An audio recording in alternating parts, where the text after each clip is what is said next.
ભારતરોજ 4 March કોંગ્રેસના પૂર્વ ધારાસભ્ય અંબરીશ ડેર અને પૂર્વ પ્રદેશ પ્રમુખ અર્જુન મોઢવાડિયાએ કોંગ્રેસના તમામ સભ્યપદેથી રાજીનામું આપ્યું હતું।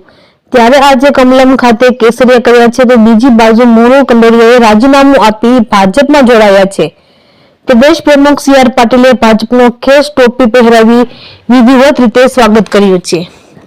પાર્ટી જે જવાબદારી સોંપે છે એમાં પ્રામાણિકતા સાથે આગળ વધીશ। ડેરે આગળ કહ્યું કે ખાસ કરીને મારા પરિવારના પણ સભ્યો નારાજ થયા હતા। કોઈને દોષ નથી આપવા, ખરાબ નથી બોલવું, રાજનીતિમાં કામ કરવા આવ્યા છીએ। મારા માતાની તબિયત ખરાબ છે એટલે સી આર પાટીલ ઘરે આવ્યા હતા। રાજુલા મતસભા વિસ્તારમાંથી પણ આગામી સમયમાં લોકો જોડાશે। 2004માં આખા ગુજરાતમાં નગરપાલિકાના સૌથી નાની પ્રમુખ તરીકે મોદી સાહેબે મારું સન્માન કર્યું હતું।